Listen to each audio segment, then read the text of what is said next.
ప్రకటన గ్రంథము 22వ అధ్యాయం లాస్ట్ పేజీ. ప్రకటన గ్రంథము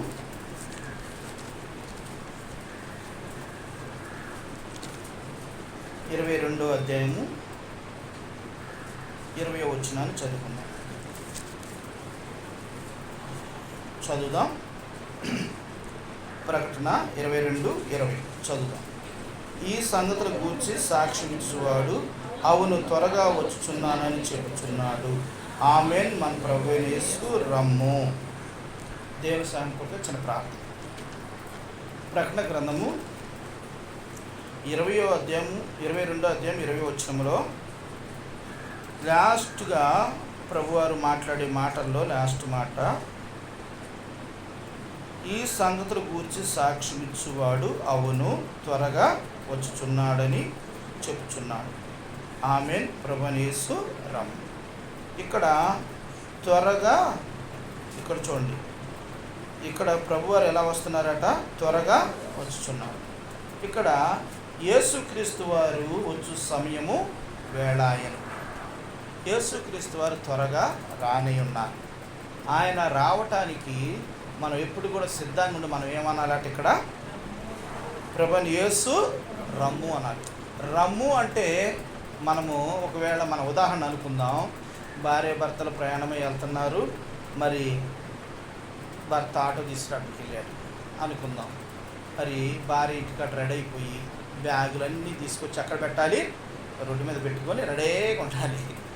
రండి అట్ట రండి, వచ్చేది రెడీగా ఉన్నాం రండి అని అన్నట్లుగా మనం కూడా ఎలాగ ఉండాలంటే అన్నిట్లో పర్ఫెక్ట్గా ఉంటూ దేవుని వాక్యానుసారంగా నడుస్తూ దేవుని సంతోషపెడుతూ ప్రభువా నేను సిద్ధంగా ఉన్నా మీరు రండి అని అనాలి. అలాగా ఉండి మనం ఏం చేయాలి? రమ్ము అనాలి. నీవు నేను మనందరం కూడా రమ్ము ప్రభువా అనే సందర్భాల కోసం ప్రభు చూస్తున్నాడు. అలా సందర్భాలు ఉండాలి అంటే మనం ఏమేమి చేయాలి, ఎలా ఉండి రమ్మనాలి అనే అనుభవమే ఈరోజు వర్తమానం. ఈరోజు మనం చూసినట్లయితే యేసు వచ్చు సమయం ఆయను ఎలా అయింది అనేది మనం ఒకసారి గమనిస్తూ మనము త్వరగా ఈ వాక్యాన్ని ధ్యానం చేసుకునే వారిగా మనం ఉందాం. మొట్టమొదటి అనుభవంగా ఇక్కడ మనం చూసినట్లయితే ఈ లోకంలో ప్రతి క్రైస్తవుడు గమనించుకోదగిన ముఖ్యమైన విషయాలు మనం ఈరోజు గమనిద్దాం. ప్రతి క్రైస్తవుడికి ఈ విషయాలు బాగా అవసరం. ఎందుకంటే ఈ విషయాలు తెలియకుండా మనం యేసుక్రీస్తు అని రమ్ము అనలేం. అందుకని మనం అందరం కూడా ఇవన్నీ కలిగి రమ్ము ప్రభువా అని అనాలి. అంటే ఆయన సిద్ధంగా ఉన్నాడు రావటానికి, మనం కూడా పిలవాలి. అందుకని ఇక్కడ చూడండి కొన్ని విషయాలు మనం చూద్దాం. ఇక్కడ మొట్టమొదటిగా మనం ఏమేమి చేయాలో ఇక్కడ ప్రభువారు చెప్తూ వస్తున్నారు. యాకోబు రాసిన పత్రిక 5వ అధ్యాయము 7-8 వచనాలు చదువుతాం. 7-8.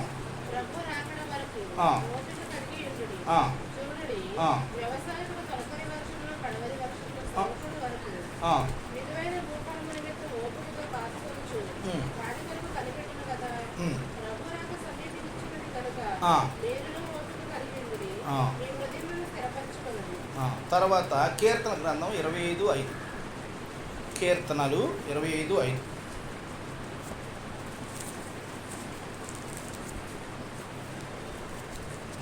25వ అధ్యాయము 5వ వచనం చదువు.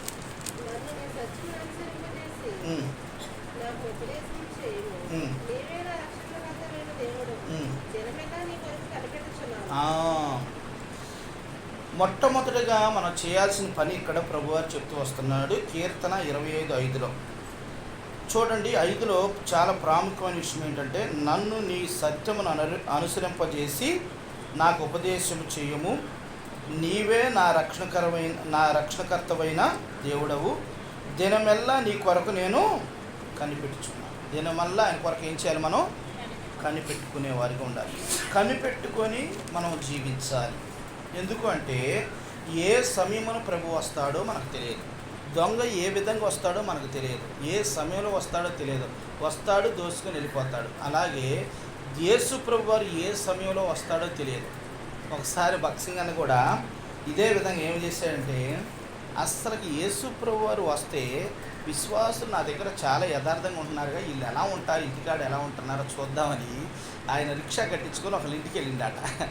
ఇంటికి వెళ్తే ఆ అక్క చక్కగా తలంతా దువ్వుకోకుండా ఇరబోసుకొని టీవీ పెట్టుకొని పెద్ద సౌండ్ పెట్టుకొని చూస్తా ఉంటాడు కూర్చొని. బక్సి గారు వచ్చి తలుపు కొట్టాడు, టక్ టక్ కొట్టగానే ఇక చూడు కంగారు వచ్చేసింది. ఏం చేయాలో అర్థం కాల. టీవీ కట్టబోయి స్విచ్ వేరేది కట్టేసింది. కంగారే చూసారా, సిద్ధపడకపోతే అలాంటి పరిస్థితులు ఎదురవుతాయి. అప్పుడు అన్నాడు, నేను వచ్చాను కనుక సరిపోయింది, ప్రభు వస్తే ఏమైంది. అందుకనే మనం ఇప్పుడు కూడా ఎలా ఉండాలట, కనిపెట్టుకొని ఉండాలి. ఎలా కనిపెట్టుకోవాలంటే, ఒక వ్యవసాయకుడు విత్తనాలు వేసి వర్షం కోసం కనిపెట్టుకున్నట్లు అవి ఎదిగి ఫలించి పెద్దవయ్యి విత్తనాలు అవి ఫలభరితమైన జీవితంలోకి వచ్చేంత వరకు కూడా మనం ఏం చేయాలి, ఓర్మితో కనిపెట్టుకొని ఉండాలి. కంగారు పడుతూ ఉండకూడదు, మనం ఓపిక కలిగి ఉండాలి. మేము తోటకూర విత్తనాలు వేసాం మా ఇంటి దగ్గర. ఎప్పుడు వేసాం, 17 రోజులు 20 రోజులు అయింది. అవి మొక్కలు వస్తున్నాయి, ఎండకి ఎండిపోతుంది, రావట్లా. నేను చూస్తా ఉన్న పొద్దున లేచి నీళ్ళు పోతున్నా, మళ్ళీ చచ్చిపోతున్నాయి. నిజంగా ప్రియమైన ఎంత ఓపిక ఉండాలో నాకు అసలు కాదు చూస్తే అర్థమైంది. అంటే రైతు ఎంత కష్టపడుతున్నాడు, ఎండనక వాననక 24 గంటలు రాత్రి పగళ్ళు, నిజంగా నైట్ పూట కూడా టార్చ్ లైట్తో వెళ్ళి అక్కడికి వెళ్ళి నీళ్లు పెట్టడం, నైట్ పూట అర్ధరాత్రి వేళ అలాగుంటూ కనిపెట్టుకుని వర్షం వస్తుంది నిండిపోతే మళ్ళీ ఆ నీళ్లు బయటికి రాగటం, ఎంత కష్టపడుతున్నారు రైతులు. నిజంగా ప్రియమైన దేని బిడ్డలారా, ఈ రోజున మరి ప్రభు కొరకు కూడా నేను మనందరం కూడా ఆ వ్యవసాయదారుడు వలె ఎలాగా ఆయన మెలుపు కలిగి ఉంటాడు, అలాగా నేను ఉంటూ మనం ఏం చేయాలట, కనిపెట్టుకొని ఉండాలట. దేవుని యొక్క రాకడ కొరకు మనం ఎలా ఉండాలి, కనిపెట్టుకొని ఉండాలి. కనిపెట్టుకోకపోతే మనం ఎంతో నష్టపోతాం. దానికి ఉదాహరణ కూడా మనకి చాలా సందర్భాలు తెలిసి చాలా ఉన్నాయి. వాటిలో మరి 10 మంది కన్యకల గురించి కూడా మనకి, బుద్ధిగల కన్యకలు, బుద్ధి లేని కన్యకలు, వాళ్ళు కూడా అంతే కదా, కనిపెట్టుకొని ఉన్నారు. పెళ్లి కొడుకు వచ్చేసేయానికి వీళ్ళ దగ్గర నూనె అయిపోయింది. ఎవరిని సిద్ధపడ్డోళ్ళని అందరిని ఏం చేశాడు ప్రభు, ఆ పెళ్లి కొడుకు తీసుకుని వెళ్ళాడు. తర్వాత వీళ్ళు వచ్చి డోరు కొడుతున్న ఏమన్నాడు, మీరెవరో. చాలామంది మందిరానికి వస్తారు, కూర్చుంటారు మందిరంలో, వాళ్ళన్నీ క్రమంగా నడుస్తుంటారు, అంతా కరెక్ట్గా ఉంటారు. కానీ దేవుని యొక్క రాకడ సమయంలో సిద్ధపడి ఉండకపోతే వారు ఏమవుతారు, విడిచిపెడతారు. ఒక చాలా అద్భుతంగా అమెరికా వాళ్ళు ఒక పిక్చర్ తీశారు, ఒక చిన్న స్టోరీగా తీశారు. ఎంత అద్భుతంగా తీశారంటే, ఒక దైవసేనుడు వర్తమానం చెప్తుంటే ఆ వర్తమానము రాకడ సమయంలో ఎత్తబడే వారి గురించే చెప్తున్నప్పుడు నిజంగా కొంతమంది సెల్ ఫోన్ చూస్తున్నారు, కొంతమంది నిద్రపోతున్నారు, కొంతమంది ఇంట్లో ఆలోచిస్తున్నారు, కొంతమంది వాళ్ళతో వెళ్తే గుసగుసలు మాట్లాడుతున్నారు, ఇలా రకరకాలుగా ఉంటున్నారు. కానీ కొంతమంది మాత్రం వాక్యాన్ని శ్రద్ధగా ఉంటున్నారు. అవును, నేను ఇలాగ ఉన్నాను, అయ్యో నేను ఇలా లేని ప్రభుని సరి చేసుకుంటున్నారు, ఇలా కొంతమంది ఉన్నారు. నిజంగా కడమువర మోగింది, టక్కుని కొంతమంది మాయమైపోయారు. ఇక సెల్లిపోను చూసేవాళ్ళు, నిద్రపోయేవాళ్ళు, వీళ్ళందరూ ఒకళ్ళ ముఖంలో ఒకళ్ళు చూసుకుంటున్నారు. ఏమైనా మనం ఎక్కడ ఉన్నాం, ఎవరు లేరు మన పక్కనేంటి, ఏమైంది, ఒక్క క్షణంలో ఏమైపోయిందని. అప్పుడు పాస్టర్ గారు కూడా లేడు. అందరూ దేవుని దగ్గర కొనుక్కోబడ్డారు. ఇక్కడ ఉన్నోళ్ళు అందరూ ఏమయ్యారు, విడిచిపెట్టబడ్డారు. అప్పుడు ఇక్కడ పరిస్థితి ఎలా ఉంటుందంటే, భయంకరమైన కరువు వస్తుంది. అస్సలకి ఈ కరువు తట్టుకోలేక చచ్చిపోదాం అనుకున్నా కూడా చచ్చిపోలేము. అలాంటి పరిస్థితులు, చాలా భయంకరమైన పరిస్థితులు. ఒక పక్క తిన్నీరు ఉండలేము, చాలా భయంకరమైన నరకం యాతన అనుభవించాలి విడవబడిన వారు. ప్రియమైన దేని బిడ్డలారా, నిజంగా దేవుని యొక్క రాకడలో మనం ఎత్తబడే గుంపులో నేను ఉండాలని ప్రభు దగ్గర మనం ప్రార్థన చేసుకోవాలి. ప్రభా, నేను కూడా సిద్ధంగా ఉన్నానా లేదా, ఒకవేళ నేను ఏం సరి చేసుకోవాలి ప్రభా అని ప్రభు దగ్గర మనం ప్రార్థన చేసుకొని ఎప్పుడు మనం ఏం చేయాలి, కనిపెట్టుకొని ఉండాలని ప్రభు పెట్ట మీకు మనం చేస్తున్నారు. ఇది ఒకటి. రెండో అనుభవం చూద్దాం, చూడండి. ఫిలిప్పీయులకు రాసిన పత్రిక 2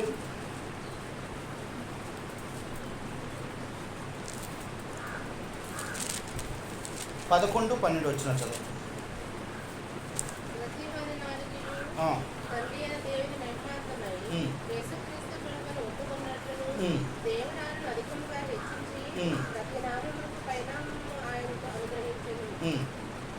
ఇక్కడ చూసినట్లయితే భయముతోనూ వణుకుతోనూ జీవించాలి.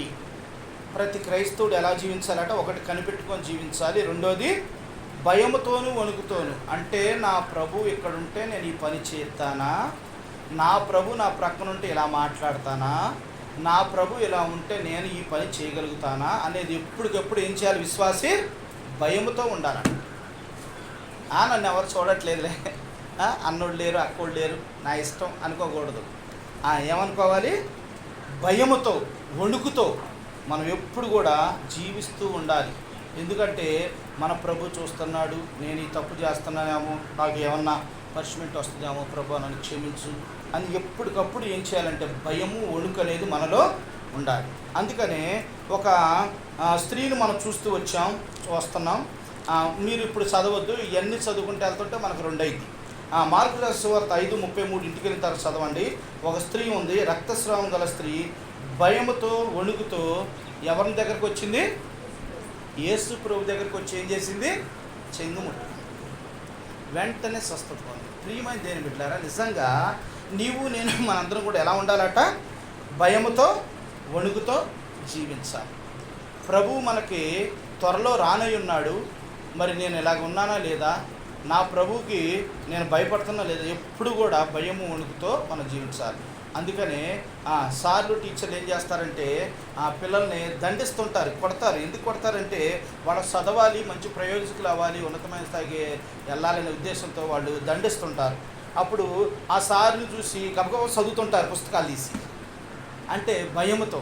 ప్రియమంది ఏం పెట్టారు? అలాగా మనం ఎప్పుడు కూడా ఏం చేయాలంటే, మనం కూడా ప్రభు వస్తాడని మనం ఎప్పుడు ఎరిగి భయంతో వణుకుతో జీవించాలని 2 అనుభవం ప్రభు చెప్తూ వస్తున్నాడు. 3 అనుభవం చూడండి. హెబ్రీ రాసిన పత్రిక 2, హెబ్రీ రాసిన పత్రిక 2వ అధ్యాయము 1వ వచనం. 2:1.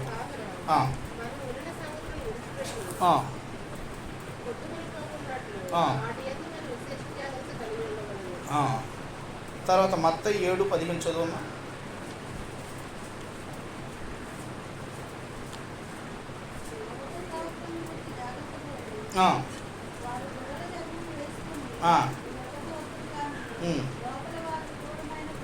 అది ఇక్కడ మనం చూసినట్లయితే విశేష జాగ్రత్త కలిగి ఉండాలట. ప్రతి విశ్వాసి కూడా ఎలా ఉండాలి? విశేష జాగ్రత్త కలిగి ఉండాలి, జాగ్రత్తగా ఉండాలి. ఎలా ఉండాలంటే అబద్ధ బోధకుల గురించి జాగ్రత్తగా ఉండాలి. అబద్ధ బోధకులు వస్తారు, ఈ రాకడ సమయంలో నేనే క్రీస్తుని అంటారు, నేనే నిజమైన సేవకుడిని అంటారు. ఏం చేస్తారంటే నిన్ను మోసం చేస్తారు. నిజంగా ఒక ఊరిలో ఒక సేవకుడు ఉన్నాడు. ఆయన లోకానుసారమైన వ్యక్తి. అతను ఎందుకంటే డబ్బులు సంపాదించడానికి ఈ వృత్తిని ఎన్నుకున్నాడు. ఈ సేవలు అయితే చాలా ఈజీగా డబ్బులు సంపాదించవచ్చు, అందరూ కూడా గుడ్డిగా నమ్మేస్తారు అని అతను నమ్ముకొని ఏం చేశాడంటే, అతను వచ్చిన నెలలో అందరినీ ప్రేమించడం, వాళ్ళతో మంచిగా మాట్లాడటం, అది ఇది చెప్పటం, వాళ్ళ ఇంటికి వెళ్ళటం, మాట్లాడితే ప్రార్థించడం అవి చేస్తున్నాడు. అబ్బా మా పాస్టర్ గారు చాలా మంచివాడు, అస్సలు ఎంత ప్రేమిస్తున్నాడు, ఆ పాస్టర్ గారు ఉన్నాడంటే సరిగా రాడు, సరిగా ప్రార్థన చేయడం అనుకుంటూ ఆయన తిట్టుకుంటూ ఈయన పొగుడుతూ దగ్గరకు ఉన్నారు. అమ్మ ఏమి లేదు, ఒక గవర్నమెంట్ ఒక స్కీమ్ పెట్టింది, చక్కని స్కీము, మీరందరూ కొత్త ఇల్లు కట్టుకోవచ్చు, మన క్రైస్తవులందరికీ కూడా చక్కగా ఇల్లు ఇస్తారు, మీరు ఏమి లేదు మనిషికి ఒక 10,000 ఇస్తే చాలు, ఆ 10,000 నేను తీసుకొని డిపాజిట్ చేస్తాను కలెక్టర్ దగ్గర, ఆ కలెక్టర్ గారు మనకి ఇల్లు సెలక్షన్ చేస్తారంటే, అబ్బా అయ్యగారు ఇంకెంతకంటే మాకు ఇంత మంచి చేస్తున్నారంటే ఇంకా దానికంటే చేసేది ఏముందని అప్పులు చేసి ఆ దగ్గర లేని అన్నీ తెచ్చి మొత్తం 10,000 చొప్పున అందరూ ఇచ్చేసారు. అన్ని డబ్బులు పోగేసుకున్నాడు. చక్కగా నైట్ చక్కగా పెట్టబెడ సర్దుకున్నాడు. ఇక అడ్రస్ లేడు. అర్థమైందండి? వీళ్ళు ఎలాంటి వారంటే అబద్ధ బోధకుల గురించి ఎలాగ ఉండాలి? జాగ్రత్తగా ఉండాలి. ప్రతి వ్యక్తిని నమ్మకూడదు, ప్రతి సేవకుడిని సేవకురాల్ని నమ్మకూడదు. ఎందుకంటే వాళ్ళని మనకు తక్కువ చేసి చెప్పడం కాదండి, వాళ్ళ క్రియారూపణగా మనం గమనించుకుంటూ మనం ముందుకు వెళ్ళాలి తప్ప ప్రతి ఒక్కరిని కూడా నమ్మకూడదు. ఎందుకంటే నమ్మితే మనం నష్టపోయే వరకు ఉంటామని ప్రభు పేట మీకు మనం చేస్తున్నాం. చాలామంది ఈ విధంగా నష్టపోయి చాలా ఇరుకులు పడేవారిగా ఉంటున్నారు. అందుకని విశేష జాగ్రత్త కలిగి ఉండాలి అని అంటున్నాడు ప్రభు. ప్రతి విశ్వాసి కూడా ఎలా ఉండాలి? జాగ్రత్తగా ఉండాలి. దొంగ బోధకులు వస్తున్నారు, జాగ్రత్తగా ఉండాలి. దొంగ మనుషులు వస్తున్నారు, జాగ్రత్తగా ఉండాలి. నిన్ను మోసం చేస్తారు, నీ పక్కవారే నిన్ను మోసం చేస్తారు. అందుకే జాగ్రత్త కలిగి ఉండాలని ప్రభు వారు చెప్తూ వస్తున్నారు. ఈ సమయంలో రాకడ సమయంలో ఇవన్నీ జరుగుతాయి. అందుకని మనం ఎలా ఉండాలి? జాగ్రత్త కలిగి ఉండాలి. అందుకని సంఘాలు ఊరికనే మార్చకూడదు. చాలామంది ఏం చేస్తారంటే పాస్టర్ గారు పట్టించుకోలేదు, అన్నని పట్టించుకోలేదు, మా దగ్గరకు రాలేదని గప్పుకొని వెళ్ళి ఇంకో సంఘానికి వెళ్ళిపోతుంటారు, అక్కడ నుండి ఇంకో సంఘానికి వెళ్ళిపోతుంటారు. అలా వెళ్ళటం వల్ల చాలా 3 రకాలైన పద్ధతులను కోల్పోతారు విశ్వాసి. ఒకటి, పుట్టిన సందర్భంలో పాస్టర్ గారు ప్రార్థన చేస్తాడు, ఆ సందర్భం కోల్పోతారు. వివాహం సందర్భంలో సేవకుడు ఉంటారు, సంఘం, అది కోల్పోతారు. తర్వాత చనిపోయే సందర్భంలో సంఘం సహాయం చేస్తారు, అది కోల్పోతారు. వాళ్ళు చూస్తారులే, వీళ్ళు చూస్తారులే అని ఎవరు కూడా రారు. ప్రియమైన జనులారా, ఎప్పుడు కూడా సంఘాలను మార్చకూడదు. దేవుని యొక్క క్రమంలో యథార్థంగా మనం ఉండాలి. మనం దేవుని దగ్గర ప్రార్థన చేసుకొని మన నీతి నిజాయితీతో మనం జీవించాలి తప్ప మనము సంఘాన్ని తేప మార్చకూడదు. మనం యథార్థంగా జీవించాలి. అందుకని విశేష జాగ్రత్త కలిగి ఉండాలని చెప్తున్నాం. అబద్ధ బోధన గురించి జాగ్రత్తగా ఉండాలి. తర్వాత 4వ చూడండి, మత్తయి సువార్త 5:13. 5:13.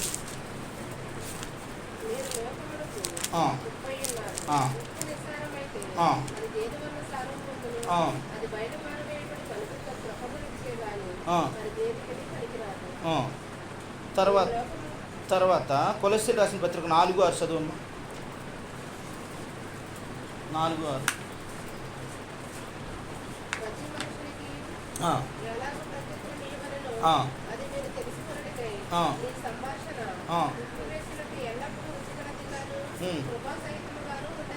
అది ఇక్కడ లోకానికి ఉప్పై ఎలా ఉండాలటండి?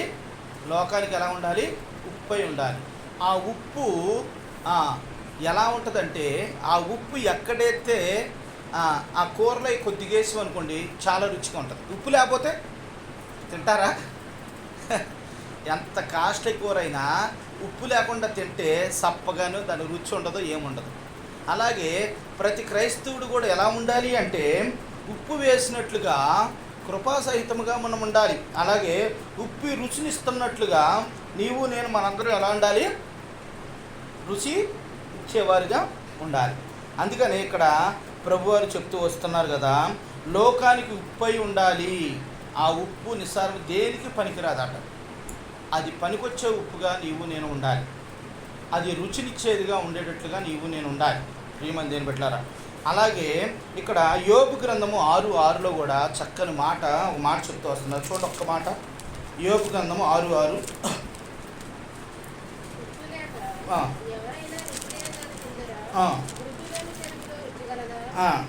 చూసారా, ఇక్కడ చాలా అద్భుతమైన మాట ప్రభు చెప్తూ వస్తున్నారు. ఉప్పు లేక ఎవరైనా రుచి లేని దానిని తిందురా? చూడండి, గుడ్డులోని తెలుపులో రుచి కలదా? చూడండి, నిజంగా దేవుడు ప్రతి మనిషికి కూడా ఏది అక్కరుందో, ఏది అవసరం ఉందో ఆదికాండం నుండి ప్రకటన గ్రంథం వరకు అన్నీ కూడా దీంట్లో రాయించి ఉంచారండి. గుడ్డులో ఉన్న స్వన రుచిగా ఉంటుందా, పైన ఉన్న పొర రుచిగా ఉంటుందా అనేది కూడా రాశారంటే ఆ దేవుడు ఎంత ప్రేమిస్తున్నాడో చూడండి మన పట్ల. నిజంగా ప్రియమైన దేవుని బిడ్డలారా, ఇక్కడ మనం చూస్తున్నట్లయితే ఇక్కడ ప్రభు చెప్తూ వచ్చారు కదా, ఒక మాట చెప్తూ వచ్చారు. చూడండి 6:6లో ఒక అద్భుతమైన మాట చెప్తూ వచ్చారు. ఉప్పు లేక ఎవరైనా రుచి లేని దాన్ని తిందురా. అలాగే మీరు ఎలా ఉన్నారట? లోకానికి పోయి ఉండాలి. మీరు రుచిగా ఉండాలి. అందరికీ మిమ్మల్ని చూసిన వాళ్ళు సంతోషపడాలి, మీ దగ్గరకు వచ్చిన వాళ్ళు ఆనందపడాలి. ఇదిగో అన్న అక్క నన్ను చక్కని మార్గంలో నడిపించారు, వాళ్ళు నిజంగా వాళ్ళ ఆత్మీయులు అని మన గురించి అవతల చెప్పాలి. ప్రియమైన దేవుని బిడ్డారా, అందుకని మనం ఎలా ఉండాలంటే ఈ లోకానికి ఉప్పు వలె కనపడాలి. మనం ఎవరు కోరుకున్నా వాళ్ళకి రుచిగా మనం ఉండాలి. ప్రియమైన దేవుని బిడ్డ, ఇది ప్రాముఖ్యమైన విషయం. అలాగే తర్వాత ఇంకోటి చూడండి, మత్తయి సువార్త 5:14-16 చూడండి. 5:14-16 మనకు తెలిసిన విషయమే. 5:14-16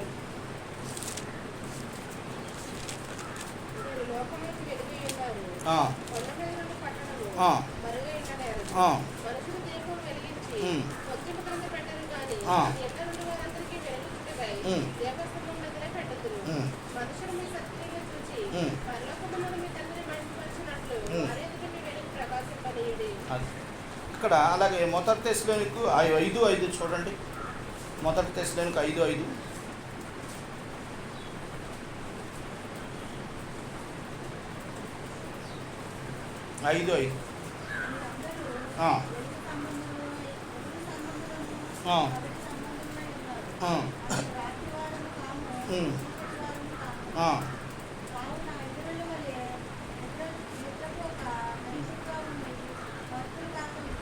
ఇక్కడ చూసినట్లయితే లోకానికి వెలుగుండాలట, మనం వెలుగై ఉండాలి.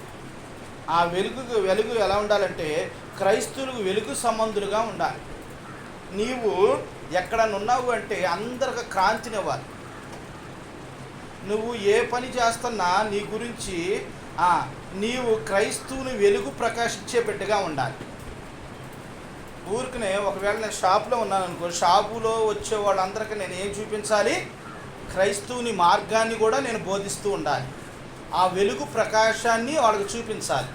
నువ్వే పని చేస్తున్నా సరే ఇదిగో ఈయన క్రైస్తవురాలని వాళ్ళు గ్రహించినట్లుగా నీవు ఉండాలి.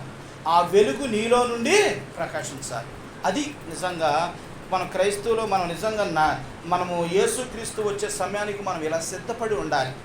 అంతేగాని మనం వెలుగు సంబంధులు కాకుండా లోక సంబంధులుగా జీవించకూడదు. లోకంలో ఉన్నట్లుగా ఆడి దగ్గర ఒకలాగా వీళ్ళ దగ్గర ఒకలాగా ఉండకూడదు. ఎక్కడున్నా సరే మనం ఏం చేయాలి?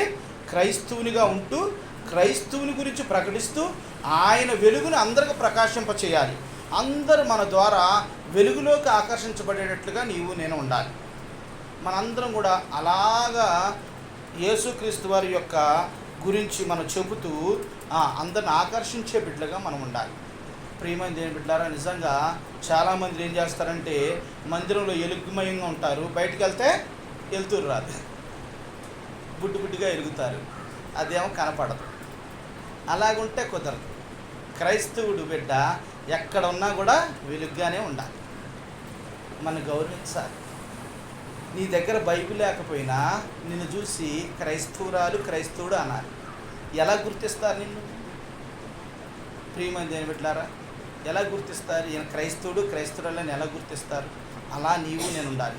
అలాంటి వెలుగు సంబంధులుగా నీవు నేను ఉండాలి. అంతేగాని నీవు అందరితో పాటే ఉంటే నీ దేవుని వెలుగు నువ్వు ప్రకాశింపలేవు. అందుకని ప్రభువారు ఇక్కడ చెప్తున్నారుగా, క్రైస్తవులు వెలుగు సంబంధులుగా జీవించాలి. ప్రతి క్రైస్తవులు కూడా. ప్రియమైన దేవుని బిడ్డలారా, నిజంగా నీవు నేను మనందరం కూడా ఇప్పుడు 5 విషయాలు చూస్తూ వచ్చాం. ఒకటి, యేసుక్రీస్తు వారు వచ్చే సమయానికి నీవు నేను ఎలా ఉండాలి అంటే కనిపెట్టుకొని ఉండాలి. ఒకటి. రెండోది, భయంతో వణుకుతో జీవించాలి. 2. మూడోది, విశేష జాగ్రత్త కలిగి ఉండాలి. 3. నాలుగోది, లోకానికి ఉప్పై ఉండాలి. 4. ఐదోది, లోకానికి వెలుగై ఉండాలి. 6వ విషయం చూసుకొని ప్రార్థన చేసుకుందాం. చూడండి, అపోస్తుల కార్యములు 5:42.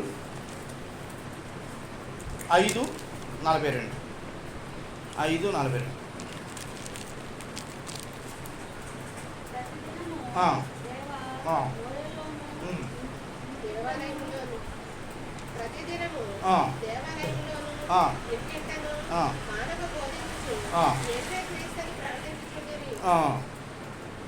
తర్వాత రోమా రాసిన పత్రిక 1:15-17. రోమిల్ రాసిన పత్రిక 1:15 నుంచి 17 వరకు చదవండి. రోమిల్ రాసిన పత్రిక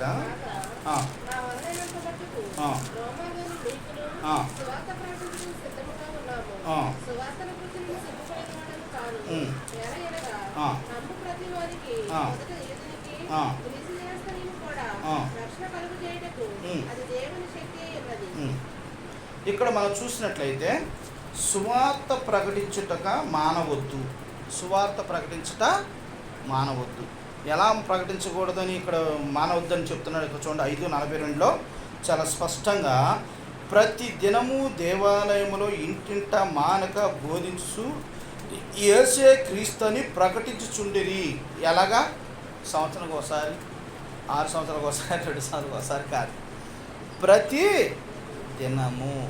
ప్రతి దినము క్రైస్తవుడు చేయవలసిన పని ఏంటంటే సువార్త ప్రకటించాలి. యేసుక్రీస్తే దేవుడని అందరికీ చెప్పాలి. అందరినీ ప్రభు సన్నిధికి నడిపించే బాధ్యత మనందరి మీద ఉంది. అందుకని ఇక్కడ ప్రభు చెప్తారు, ఇక్కడ అపోస్తలుడైన పౌలు గారు ప్రతి దినము దేవాలయంలో ఇంటింట మానక బోధించి యేసే క్రీస్తు అని ప్రకటించుండిరి. ఎలా ప్రకటిస్తున్నారు చూడండి. రోమీయులు రాసిన పత్రికలో ఇక్కడ మనం చదువుతూ వచ్చాం 15లో. ఇక్కడ చూడండి స్పష్టంగా, ఇక్కడ 15లో నేను చదువుతానండి. కాగా నా వలనైనంత మట్టుకు రోమాలోని మీకును సువార్త ప్రకటించుకు సిద్ధముగా ఉన్నాను. సువార్తను గూర్చి నేను సిగ్గుపడువాడు కాను. ఎలయనగా నమ్ము ప్రతి వానికి మొదట యూదునికి గ్రీసు దేశస్తునికి కూడా రక్షణ కలగజేటుకు అది దేవుని శక్తి అయి. ఇక్కడ అపోస్తలుడు పౌలు ఏమన్నారంటే, సువార్తను గూర్చి నేను సిగ్గుపడువాడను. నీవు నేను సిగ్గుపడకూడదు. దేవుని మాటలు చెప్పడానికి, దేవుని గురించి చెప్పడానికి. మనం నమ్ముకున్న దేవుడు సామాన్యుడు కాదు. ఆ మనిషిని సృష్టించిన దేవుడు, ఈ లోకాన్ని సృష్టించిన దేవుడు. ఆయన చెప్పడానికి మనం ఏమాత్రం సిగ్గుపడకూడదు. ధైర్యంగా దేవుని గురించి మనం ప్రకటించాలి, ధైర్యంగా చెప్పాలి. నిజంగా మనిషి పుట్టింది మొదలుకొని చనిపోయిన తర్వాత ఏమవుతాడో కూడా చెప్పే గ్రంథమే పరిశుద్ధ గ్రంథం. పుట్టక కాడి నుంచి అసలు ఎట్ట పుట్టాడు మనిషి, చనిపోయిన తర్వాత ఏమవుతాడు ఏ గ్రంథంలో దొరకదు, ఎక్కడా కనపడదు. ఏమవుతాడో కూడా తెలియదు. కానీ పరిశుద్ధ గ్రంథంలో పుట్టి చనిపోయిన తర్వాత ఏమవుతాడు అనేది కూడా పరిశుద్ధ గ్రంథంలో ఉంది. అంటే ఎంత గొప్ప గ్రంథమో చూడండి. ప్రియమైన దేవుని బిడ్డలారా, నీవు నేను ఇలాంటి గొప్ప గ్రంథాన్ని గురించి, ప్రభువైన యేసుక్రీస్తు వారి గురించి ఎప్పుడు కూడా సిగ్గుపడకూడదు. దేవుని గురించి చెప్పడానికి ధైర్యంగా మనం దేవుని సువార్త ప్రకటించే బిడ్డలుగా మనం నీవు నేను ఉండాలి. అందుకని ఈ 6 సందర్భాలు ప్రతి క్రైస్తవుడు కూడా ఖచ్చితంగా పాటించాల్సిన సందర్భాలు. అందుకనే ఈ 6 కాదు, బైబిల్ గ్రంథాలు ఇంకా చాలా ఉన్నాయి. మన సమయానుసారంగా కొన్ని ధ్యానం చేసుకుంటూ వచ్చాం. కనుక యేసు వచ్చు సమయం ఆయన గనుక మనం చేయాల్సిన పనులు ఏంటంటే, ప్రతి క్రైస్తవుడు ఒకటి కనిపెట్టుకొని ఎలా కనిపెట్టుకొని ఉండాలి? వ్యవసాయకుడు కనిపెట్టినట్లుగా నీవు నేను కనిపెట్టుకొని ఉండాలి దేవుని కొరకు. రెండోది ఎలా ఉండాలట? భయముతోనూ వణుకుతో జీవించాలి. మూడోది ఎలా ఉండాలండి? విశేష జాగ్రత్త కలిగి జీవించాలి. నాలుగోది ఎలాగ ఉండాలి? ఈ లోకానికి ఉప్పై ఉండాలి. ఐదోది ఎలాగ ఉండాలి? మనం ఈ లోకానికి వెలుగై ఉండాలి. ఆరోది ఎలాగ ఉండాలి? సువార్త ప్రకటించడానికి మానవద్దు అని ప్రభు చెప్తాడు. ఇవన్నీ కూడా నీవు నేను చేయాలి. అంతేగాని నేను వచ్చాను, నా పని చూసుకున్నాను, వెళ్ళిపోయాను, నాకెందుకులే, అది నా పని కదలే, సాగుడు పని, సాగురాలి పని ఆడు చేసుకుంటారు. నా పని ఏంటంటే నేను మందిరానికి వచ్చాను, ప్రార్థన చేశాను, కానుక వేసాను, ఇంటికి వెళ్ళాను, అన్నం వండుకున్నాను, తిన్నాను, పడుకున్నాను, మళ్ళీ వేసాను. అవి కాదు. మనం చేయాల్సిన పనులు కూడా దేవుడు కొని చెప్తూ వచ్చాడు. ఆ పనులు ఖచ్చితంగా నీవు నేను ఏదో సందర్భంలోనైనా దేవుని పని ఖచ్చితంగా చేయాలి. అది ప్రభు యొక్క ఉద్దేశము, ప్రభు చెప్పే మాట. ఎందుకంటే ప్రభు రాకడలో నీవు ఈ పనులు చేయకుండా నిర్లక్ష్యంగా ఉంటే ఎత్తపడే గుంపులోకి నువ్వు రావు. అందుకనే నీవు నేను మనందరం కూడా విశేష జాగ్రత్త కలిగి ఇవన్నీ పాటించేవారిగా నీవు నేను ఉండాలని ప్రభు పేట మనం చేస్తున్నాను. మరి చిన్న వాక్యము దేవుడు దీవించును గాక. అందరూ మోకరించండి అందరూ కూడా.